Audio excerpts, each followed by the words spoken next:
Alors à présent, on va parler de la négligeabilité.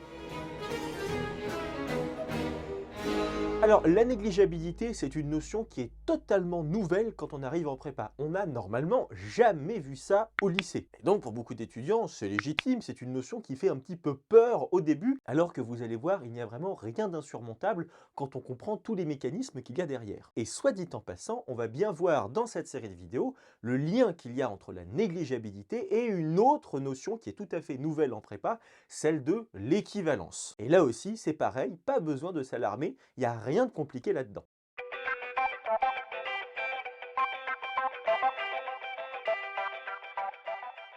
Alors la négligeabilité, qu'est-ce que c'est que ce truc-là? Déjà, ce qu'il faut bien voir, c'est que ce concept mathématique nous vient d'un mot tout à fait français qui est le mot de négligeable. Voilà, et ça c'est très important de bien l'avoir en tête pour comprendre la négligeabilité mathématique. Et alors le terme de négligeable en français, dans la langue de Molière, qu'est-ce que ça veut dire?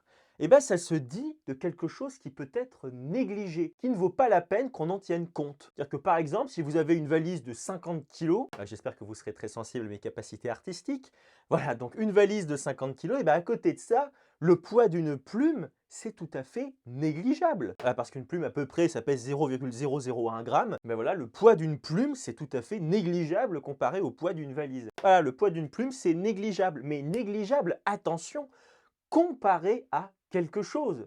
Parce que le poids d'une plume, ça n'est pas négligeable dans l'absolu. Si jamais vous prenez le poids d'une plume et que vous le comparez, je sais pas, au poids d'une fourmi, alors là, ça n'est plus du tout la même chose. Là, le poids de la plume est négligeable quand on le compare au poids de la valise qui est ici. Et c'est ça qui est extrêmement important, c'est que la notion même de négligeable, ça a à voir avec de la comparaison. On compare des valeurs. Bah, ça, c'est extrêmement important de bien l'avoir en tête. Le terme de négligeable ne peut pas s'appliquer à quelque chose dans l'absolu. C'est toujours quand on compare au moins deux réalités. Ici, le poids d'une plume est négligeable devant le poids d'une valise, on l'aura compris. Et le truc, c'est qu'en mathématiques, la notion et le concept même de négligeabilité, ça a à voir avec la comparaison de valeurs, justement, et plus particulièrement de fonctions d'abord. Et on dira qu'une fonction est négligeable devant une autre, en un certain point on va voir, et bien si et seulement si, il y en a une qui est absolument immense comparée à l'autre. Et ce sera toujours bien évidemment une comparaison. C'est ça qu'il faut bien avoir en tête, et c'est pour ça que dans le cours, la négligeabilité et les équivalences sont dans le chapitre de la comparaison des fonctions entre elles. On compare des objets mathématiques entre eux, exactement comme on compare une valise et une plume. Et voilà comment est-ce qu'en mathématiques, ça se note. On va voir que là, c'est pas totalement complet, on va rajouter quelque chose juste après. Mais là, ce qu'il faut bien avoir en tête, c'est que cette notation, qui est la notation de Landau, eh ben, elle signifie que f de x ici est négligeable devant g de x. Donc là, c'est exactement comme l'exemple de tout à l'heure. C'est comme si f de x, c'était une plume comparée à g de x, qui est une valise. Parce que là, f de x est négligeable devant g de x. Ça, le petit truc qui est ici, c'est un petit taux. Voilà. Le symbole petit taux, ça veut dire est négligeable devant. Voilà, toute la phrase, là, on la condense avec ce petit symbole. Ça veut vraiment dire, si vous voulez, que f de x, c'est une fourmi comparée à g de x, qui, elle, est une tour Eiffel, si vous voulez. F de x est négligeable devant g de x. On est bien face de la comparaison. Alors, comme on le disait, il y a deux façons de lire cette égalité. La première, c'est de dire que f de x, c'est un petit taux de g de x. Là, c'est vraiment ce qui est marqué. F de x est égal à un petit taux de g de x. OK. Mais ça, qu'est-ce que ça veut dire? Et c'est vraiment la même chose, hein, c'est strictement pareil. Et ben, c'est comme dire que f de x est négligeable devant g de x. Voilà. F de x, ça n'est quasiment rien comparé à g de x. Mais le truc, c'est que là, vous aurez sans doute remarqué qu'on parle de f de x et de g de x, mais pas de f et de g. C'est-à-dire qu'on n'est absolument pas en train de noter que la fonction f est un petit taux de la fonction g. Absolument pas. Ça et ça, ce n'est pas du tout la même chose, et à vrai dire, ça n'a aucun sens. Alors, pourquoi? Parce que f et g, qu'est-ce que ce sont? Mais ce sont des fonctions. Alors que f de x et g de x, eux, ce sont quoi? Ce sont des nombres réels. Exactement comme le poids d'une valise et le poids d'une plume. Ah, extrêmement important de bien l'avoir en tête, ça. F de x et g de x, ce sont des nombres réels pour des valeurs de x bien précises. X prend des valeurs bien particulières, alors que f et g ce sont des fonctions. Et donc, par définition, ce sont des transformations, hein. Ah, ça, c'est très, très important de bien l'avoir en tête, hein. Ici, si vous avez un ensemble de départ, où vous avez tous vos x qui sont à l'intérieur, si jamais vous appliquez f à x, vous allez retomber sur un élément qui est f de x. Et si jamais vous appliquez g à x, vous tombez sur g de x. F de x et g de x, ce sont des éléments de l'espace d'arrivée. Si vous voulez, ici, vous avez plein de patates. F et g, ce sont des machines à faire des frites, ok? Et là, de l'autre côté, vous avez des frites. F de x et g de x, ce sont des frites. Et donc, ce qu'il faut bien avoir en tête, c'est que f de x, c'est une frite, ok? Mais f, c'est une machine à faire des frites. C'est une transformation. C'est une opération qui permet de transformer x en f de x, tout comme g. G, c'est une machine, si vous voulez, qui permet de transformer x en g de x. Et donc, c'est pour ça que ça n'a pas de sens de dire que f est négligeable devant g. F et g, ce sont, si vous voulez, des machines, des procédés, des actions, si vous préférez. Alors que ce qu'on peut comparer en mathématiques, ce sont des valeurs, ce sont des nombres bien précis. On peut très bien comparer, par exemple, le poids de ces deux frites. Peut-être qu'ici, la frite f de x, elle fait cette taille-là, et que g de x, elle fait cette taille-là. Et donc, f de x est négligeable devant g de x. Mais dire que f est négligeable devant g, ça ne veut absolument rien dire. Or, vous êtes sans doute d'accord pour dire que f de x ici, ok, peut-être qu'il est beaucoup, beaucoup plus petit que g de x, il sera donc négligeable devant g de x, pourquoi pas. Mais si jamais, cette fois-ci, on prend une autre patate que celle-ci, si jamais on prend par exemple celle-là, et qu'on applique f et g à cette patate, cette fois-ci, peut-être que cette fois-ci, ce sera g de x qui sera négligeable devant f de x. C'est tout à fait possible ce truc-là. Voilà, si jamais on change de patate de départ, peut-être que f va nous donner f de x qui est ici, g va nous donner g de x qui est juste là, et peut-être que là, pour cette patate bien précise, c'est f de x qui désormais est immense comparé à g de x. Et donc, ça se trouve, c'est g de x qui, cette fois-ci, est négligeable devant f de x. Et oui, en fait, peut-être que en changeant de x là dans notre ensemble de départ, les résultats vont changer. De temps en temps, c'est f de x qui va être rikiki et g de x qui va être absolument immense. Mais si on change de patate, peut-être que ça va être l'inverse. Peut-être que g de x, cette fois-ci, va être tout petit petit et f de x va être absolument immense. Et donc, on comprend que là, l'égalité qui est ici n'a pas vraiment de sens en tant que tel. Parce que là, il va falloir préciser quelle valeur de x nous intéresse. En quelle valeur est-ce qu'on est en train de travailler? Parce que si on change là le x, encore une fois, c'est comme si on changeait de patate. Et puis en fait, ça se trouve, c'est g de x qui devient un petit taux de f de x. C'est-à-dire que g de x devient négligeable devant f de x.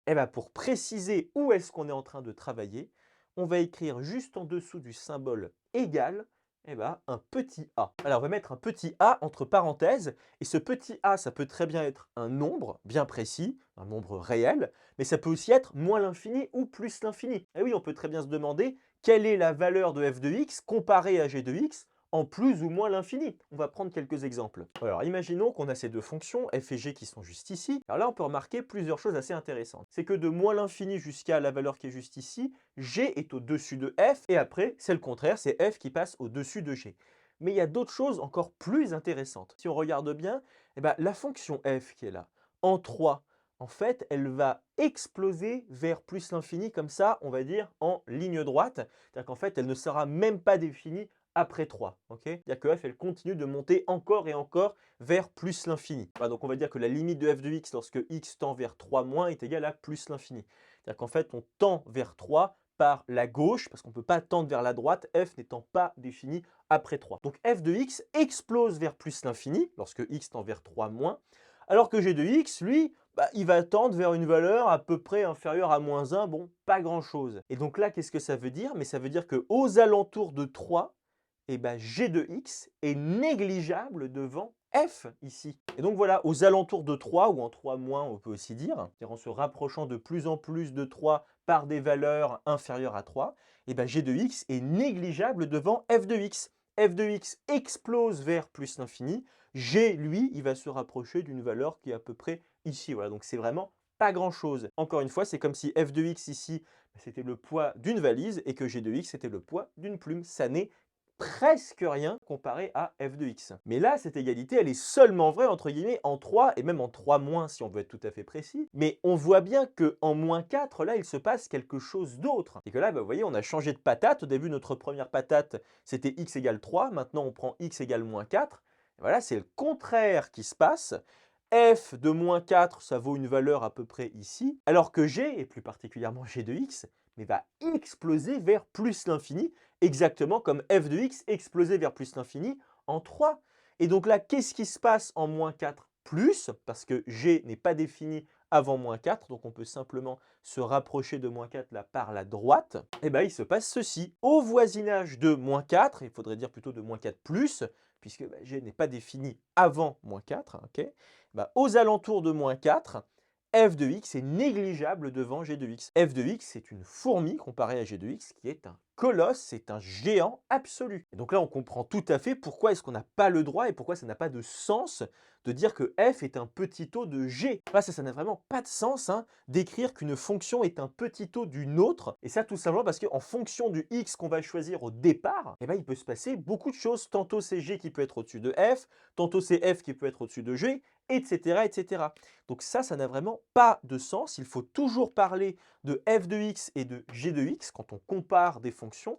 Et il faut toujours systématiquement indiquer, là, en dessous de votre égalité ou de votre signe petit o, là, où est-ce que vous travaillez? Dans quel voisinage on dit vous travaillez? Alors au passage, la notion de voisinage en mathématiques, ça existe, ça n'est pas à votre programme. Il faut simplement que vous ayez en tête que ça veut dire à peu près aux alentours de. C'est-à-dire que là, aux alentours de moins 4, g de x est énormissime comparé, c'est une comparaison, comparé à f de x. Alors ça, c'est un exemple graphique pour qu'on comprenne un petit peu, mais bien évidemment, nous, on va aussi travailler de façon calculatoire avec des fonctions qu'on connaît bien. Par exemple, cette égalité qui est vraie, qu'est-ce qu'elle veut dire?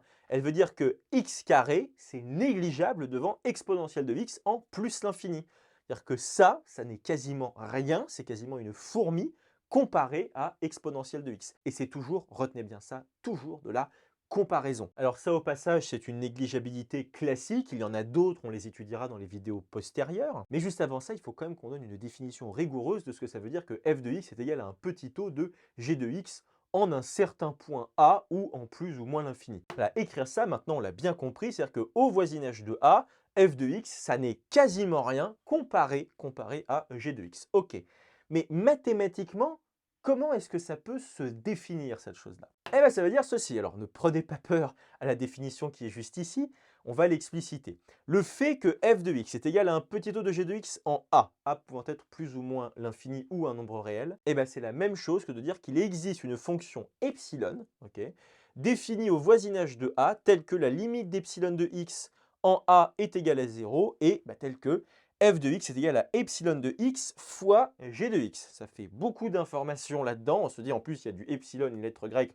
On a horreur de ça en mathématiques quand on découvre. Alors déjà, ce qu'il faut bien avoir en tête, c'est que la notation d'epsilon en mathématiques, on l'utilise pour décrire des valeurs très petites. Donc là, le petit epsilon qui est ici, qui désigne la fonction epsilon, c'est pas du tout étonnant qu'elle tende vers 0. Elle va devenir toute petite au voisinage de a. C'est-à-dire que la limite de la fonction epsilon x, lorsque x tend vers a, c'est égal à 0. Voilà, c'est simplement quelque chose de tout petit et qui se rapetisse et qui se rapproche de plus en plus de 0, tandis que x se rapproche de a. Bon. Alors, ce qu'il faut bien regarder, c'est surtout là, ce qui est juste ici pour qu'on comprenne.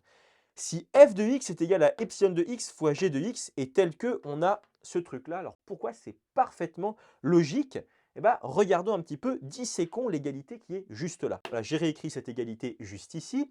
Et là, on va supposer, on va supposer que g de x au voisinage de a ne s'annule pas. On va supposer que g de x ne s'annule pas.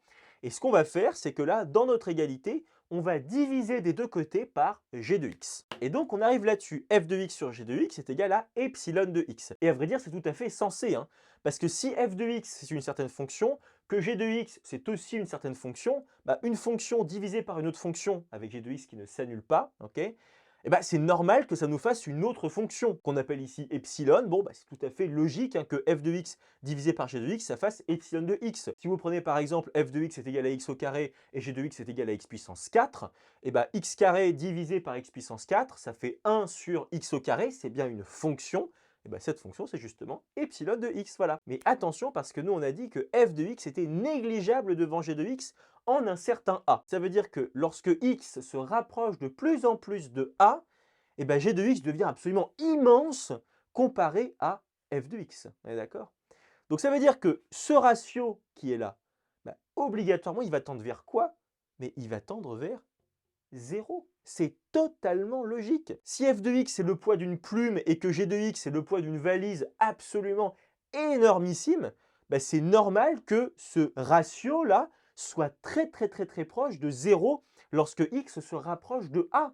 Et donc c'est pour ça que bah, lorsqu'on fait tendre x là vers a, et ben on va voir la limite de epsilon de x lorsque x tend vers a, c'est égal à 0. C'est parfaitement logique en fait, toute la définition qu'on a là. Prenons un exemple pour bien comprendre. Voilà, par exemple, x carré, c'est négligeable devant x puissance 4 en plus l'infini. Pourquoi? Mais tout simplement parce que en plus l'infini, x puissance 4, c'est vraiment mais beaucoup plus grand que x au carré. Et comment est-ce qu'on fait pour savoir ça? Donc là, il faut bien se dire que x carré, c'est comme notre f de x d'ici, et que x puissance 4, c'est comme notre g de x d'ici. Ok? Donc si on fait f de x divisé par g de x, qu'est-ce qu'on a? On obtient ceci, 1 sur x au carré. C'est-à-dire que ce 1 sur x au carré, qu'est-ce que c'est? Bien évidemment, ce sera notre fonction epsilon. Ça, c'est bien epsilon de x. Et on remarque bien que la limite de ce truc-là, lorsque x tend vers plus l'infini, c'est 0. Voilà, c'est exactement ce qu'on a. J'ai un petit peu tout entouré pour qu'on s'y retrouve. Là, vous avez f de x, g de x. Ça, c'est la division des deux, c'est la fonction epsilon de x, et il n'y a pas de problème. En plus l'infini, notre plus l'infini ici, c'est notre petit a, ok, au voisinage de a, et bien il n'y a pas de problème. En plus l'infini, 1 sur x carré, notre epsilon de x, tend vers 0. Et c'est pour ça justement que x carré est bien un petit taux de x puissance 4 en plus l'infini. Voilà. Et donc en fait, la définition qui est ici, elle est parfaitement logique et à vrai dire, comme on l'a dit juste ici, si jamais g de x est différente de 0 au voisinage de a, eh ben on peut très bien utiliser la propriété que f de x divisé par g de x va tendre vers 0. Ça, c'est très important. Et c'est ça, à vrai dire, qu'on va le plus souvent utiliser dans les exercices. C'est-à-dire que là, le fait de faire intervenir une fonction epsilon qui tend vers 0 lorsque x tend vers a, c'est très important pour la définition rigoureuse de la négligeabilité. Mais dans les exercices, le plus souvent, qu'est-ce qu'on fait? Eh bien, exactement ça, sans même préciser que ça, c'est epsilon de x. On va simplement dire, voilà, la limite de f de x sur g de x, en plus l'infini ici en particulier, eh ben, c'est 0. Voilà. Et donc ça voudra bien dire que en plus l'infini, f de x est négligeable devant g de x. Et ça, c'est un théorème du cours extrêmement important. Voilà, ça c'est le théorème de la négligeabilité qu'il faut vraiment avoir avec soi. C'est que si la fonction g ne s'annule pas au voisinage de a, alors on a l'équivalence suivante. f de x est égal à un petit taux de g de x en a, c'est-à-dire que f de x c'est quasiment rien comparé à g de x aux alentours de a, ok? Et bien ça c'est la même chose que de dire que la limite de f de x sur g de x, lorsque x tend vers a, est égale à 0. C'est parfaitement logique, hein. Si g de x est absolument énormissime comparé à f de x au voisinage de a, c'est tout à fait normal qu'on ait la limite qui est juste ici. Alors on comprend aussi pourquoi est-ce qu'il faut que g ne s'annule pas au voisinage de a, parce que là on divise par g de x. Donc nécessairement, on ne peut pas diviser par 0, encore une fois. Mais en tout cas, voilà, c'est ce théorème-là qu'on utilisera très souvent. Mais ce qu'il faut bien garder en tête, c'est qu'on parle toujours de comparaison. On compare des valeurs entre elles. C'est ça la pierre angulaire de la négligeabilité.